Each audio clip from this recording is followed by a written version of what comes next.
नमस्कार मित्रांनो, मागील व्हिडिओमध्ये आपण आपल्या पॉलिसीचं स्टेटस हे कशा पद्धतीने चेक करायचं, आपल्याला किती पीक विमा मिळणार आहे याची माहिती ही बघितलेली आहे। तर यामध्ये फार्मर कॉर्नरमध्ये बऱ्याच शेतकऱ्यांना यामध्ये लॉग इन करता वेळेस प्रॉब्लेम हा येत आहे। आपला मोबाईल नंबर टाकल्याच्या नंतर आधार नंबर इथे फिलअप केल्याच्या नंतर हा कॅप्चा इथे मी टाकलेला आहे आणि रिक्वेस्ट फॉर OTP याच्यावर क्लिक करतो तर येथे इनव्हॅलिड ID मोबाईल नंबर अशा प्रकारचा एरर बऱ्याच जणांना येत असेल।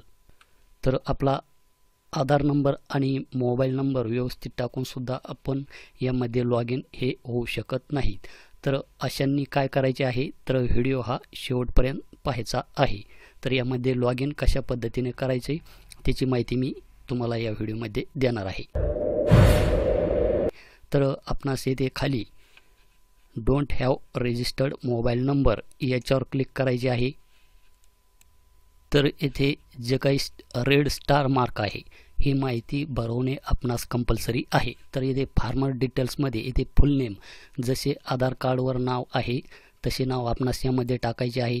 त्यानंतर पासबुक नेम, बँकेचे जे काही आपले पासबुक आहे त्याच्यावर जसे नाव आहे तसे यामध्ये टाकायचे आहे। त्यानंतर रिलेशनशिपमध्ये son of, wife of, daughter of जे असेल ते आपण यामध्ये निवडून घ्या। त्यानंतर रिलेटिव्ह नेम यामध्ये टाकून घ्या।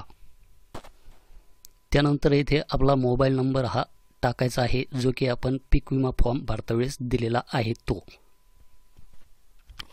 मोबाईल नंबर टाकल्याच्या नंतर इथे व्हेरीफाय याच्यावर क्लिक करायचे आहे।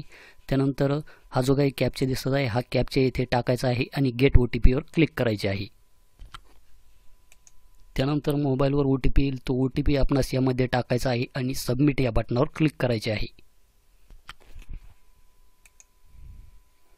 त्यानंतर मोबाईल नंबर आपला येथे व्हेरीफाय होऊन जाईल आणि येथे सक्सेस अशा प्रकारे माहिती दाखवली जाईल। त्यानंतर एज टाकून घ्यायचे आहे आपणास येथे। त्यानंतर आपली जी काही कास्ट आहे यामधून निवडून घ्या। त्यानंतर जेंडर निवडून घ्या। त्यानंतर फार्मर टाईपमध्ये स्मॉल आहे की मार्जिनल आहे की ऑदर आहे हे ऑप्शन आपण यामधून निवडून घ्या। त्यानंतर फार्मर कॅटेगरीमध्ये ऑनर आहे की टेनंट आहे जे असेल ते आपण यामध्ये निवडून घ्या। त्यानंतर येथे खाली रेसिडेंटल डिटेल्समध्ये आपले स्टेट यामध्ये निवडा जसे की महाराष्ट्र। त्यानंतर आपला जिल्हा यामधून निवडून घ्या। त्यानंतर आपला जो काही तालुका असेल तो यामधून निवडून घ्या। त्यानंतर व्हिलेज यामधून निवडून घ्या आणि आपला ॲड्रेस यामध्ये टाका, येथे पिनकोड टाका। त्यानंतर मित्रांनो येथे खाली फार्मर ID मध्ये सिलेक्ट ID टाईप, तर येथे UID हे सिलेक्ट करायचे आहे। त्यानंतर आपणास येथे आपला आधार नंबर टाकायचा आहे। आधार नंबर टाकल्याच्या नंतर येथे व्हेरीफाय याच्यावर क्लिक करायचे आहे। त्यानंतर अशा प्रकारचे ग्रीन टिक येथे दाखवेल। त्यानंतर येथे अकाउंट डिटेल्समध्ये खाली जर आपल्याला येथे अकाउंट डिटेल्स ही द्यावी लागणार आहे। तर यामध्ये आपण पीक विमा फॉर्म भरता वेळेस जी काही अकाउंट डिटेल दिलेली आहे त्याची माहिती आपणास यामध्ये फिलअप करून घ्यायची आहे। तर यामध्ये आपल्याला इथे विचारले जात आहे की आपल्याकडे IFSC कोड आहे का, तर मी इथे येस हे ऑप्शन निवडतो। त्यानंतर येथे IFSC कोड हा टाकून घेतो। बँकेचा IFSC कोड टाकल्याच्या नंतर येथे व्हेरीफाय याच्यावर क्लिक करतो तर ऑटोमॅटिक येथे बँकेचे जे काही डिटेल आहे येथे फेच होऊन येईल की आपली जी काही बँक आहे तिची ब्रांच कोणती आहे, त्यानंतर डिस्ट्रिक्ट कोणता आहे ही माहिती ऑटोमॅटिक येथे येऊन जाईल। त्यानंतर आपणास येथे बँकेचा जो काही अकाउंट नंबर आहे तो येथे टाकायचा आहे आणि परत एकदा बँकेचा जो काही अकाउंट नंबर येथे टाकलेला आहे तोच अकाउंट नंबर येथे टाकायचा आहे। त्यानंतर मित्रांनो आपणास येथे हा जो काही कॅप्चा दिसत आहे हा कॅप्चा यामध्ये टाकायचा आहे आणि येथे खाली क्रिएट युजर याच्यावर क्लिक करायचे आहे। क्रिएट युजरवर क्लिक केल्याच्या नंतर मित्रांनो आपणासमोर अशा प्रकारचे 3 टॅब येथे पाहायला मिळतील, पर्सनल डिटेल्स, बँक डिटेल्स आणि क्रॉप डिटेल्स। तर हे जे काही 2 डिटेल्स आहे इथे हाईड होऊन जाईल।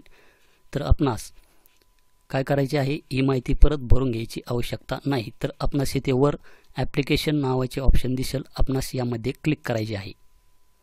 ॲप्लिकेशन याच्यावर क्लिक केल्याच्या नंतर आपण पाहू शकतात की फार्मर डिटेल्समध्ये त्या शेतकऱ्याची डिटेल्स इथे आता दाखवली जात आहे।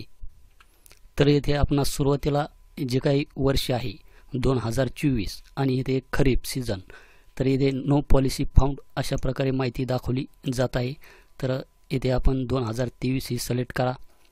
तर ऑटोमॅटिक आपणास येथे 2023 ची जी काही पॉलिसी ID आहे ती आपणास येथे दाखवली जाईल, त्याची माहिती खाली दाखवली जाईल। तर परत आपण येथे 2024 हे सिलेक्ट करा, तर ऑटोमॅटिक आपण पाहू शकता मित्रांनो, आपली जी काही डिटेल आहे ही डिटेल येथे ओपन झालेली आहे। तर यामध्ये कोणत्या पिकाला आपल्याला किती विमा मिळणार आहे, तर हे क्लेम डिटेल्समध्ये व्ह्यू या बटनावर क्लिक करून आपण पाहू शकता। तर मित्रांनो, अशा प्रकारे आपण यामध्ये लॉग इन करू शकता। तर ही जी काही प्रोसेस आहे ही प्रोसेस आपण सेम मोबाईलमधून सुद्धा करू शकतात, परंतु आपणास समजण्यासाठी मी लॅपटॉपद्वारे आपणास ही माहिती येथे समजून सांगण्याचा प्रयत्न केलेला आहे। तर पुढील व्हिडिओमध्ये कोणत्या पिकाला किती पीक विमा मिळणार आहे त्याची माहिती आपण पुढील व्हिडिओमध्ये बघणार आहोत। तर भेटूया अशाच एका नवीन व्हिडिओ नवीन अपडेटमध्ये। धन्यवाद।